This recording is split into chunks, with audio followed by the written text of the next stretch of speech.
Elon का सफर Canada में कैसा रहा। कनाडा में अपने शुरुआती दिनों में इलॉन मस्क को काफी मुश्किलों का सामना करना पड़ा। जब वो घर से कनाडा जाने के लिए निकले तो उनके पास वहां पर रहने का कोई ठिकाना नहीं था।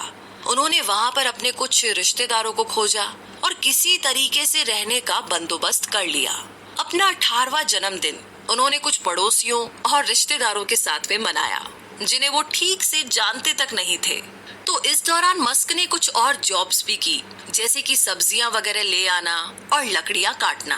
तो थोड़े टाइम बाद उनके भाई किम्बल भी उनके पास कनाडा में आ गए।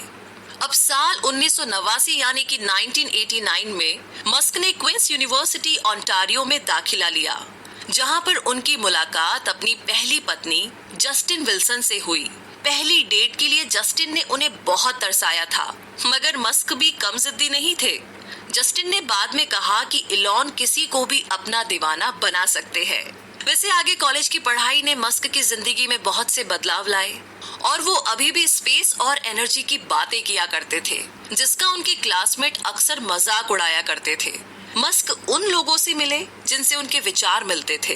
अपने खाली टाइम में वो कंप्यूटर ठीक किया करते, जिससे कि उनकी कुछ एक्स्ट्रा इनकम हो जाती।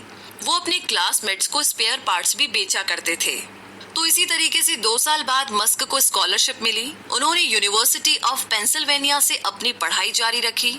वहां पर उन्होंने इकोनॉमिक्स और फिजिक्स दोनों की पढ़ाई की। पेंसिल्वेनिया यूनिवर्सिटी में मस्क लंच के दौरान अपने दोस्तों से फिजिक्स पर डिस्कशन किया करते। उन्होंने और उनके खास दोस्त ने मिलकर एक घर किराए पर लिया। इस घर में वे वाइल्ड पार्टीज रखते और जो लोग पार्टी में आते उनसे $5 पर हेड के हिसाब से पैसा वसूलते। मस्क अपनी क्लास के लिए कई दिलचस्प बिजनेस आइडियाज भी सोचा करते। उनका ऐसा ही एक आइडिया था, the importance of being solar, यानी कि सोलर पावर की इम्पोर्टेंस। उन्होंने दावा किया कि आने वाले टाइम में सोलर पावर टेक्नोलॉजी के फील्ड में तेजी आएगी और बड़े बड़े सोलर प्लांट सिस्टम लगाए जाएंगे। उन्होंने सोलर सेल्स और ऐसे कंपाउंड के बारे में बताया जो कि पावर को ज्यादा से ज्यादा बढ़ा सकते हैं। उन्होंने अल्ट्रा कैपेसिटर्स के बारे में भी एक पेपर लिखा था, जिसमें बताया गया कि ये एक प्रकार की बैटरी सेल्स हैं जो बड़ी तादाद में एनर्जी को स्टोर कर सकती है। इन्हें रिचार्ज किया जा सकता है और बाकी कैपेसिटर्स के मुकाबले ये 100 गुना ज्यादा पावर दे सकती है। मस्क ने तभी इलेक्ट्रिक कार और रॉकेट्स के बारे में भी सोच लिया था। उनके प्रोफेसर्स ने उनके इस लाजवाब एनालिसिस की तारीफ की थी। वैसे मस्क हर तरह की मुश्किल से मुश्किल फिजिक्स कॉन्सेप्ट्स का हल ढूंढ लेते थे। उन्हें ये भी मालूम होता था कि इससे अच्छा प्रॉफिट कैसे कमाया जाता है। कॉलेज खत्म होने के बाद उनके दिमाग में पहले वीडियो गेम्स बनाने का ख्याल आया, मगर मस्क अपने लिए एक ऐसा करियर चाहते थे जिससे वे पूरी दुनिया में एक बड़ा बदलाव ला सके। वे अक्सर स्पेस, रिन्यूएबल एनर्जी और इंटरनेट के सपने देखा करते थे।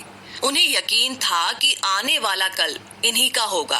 भविष्य में एक बड़ा बदलाव आने वाला था और इसी में उनको प्रॉफिट दिख रहा था। सिलिकॉन वैली फोटो शेयर करने में बिजी था और इलॉन मस्क दुनिया को विनाश से बचाने की तैयारी कर रहे थे। तो अब आगे 4th चैप्टर में हम जानेंगे इलॉन के पहले स्टार्टअप के बारे में।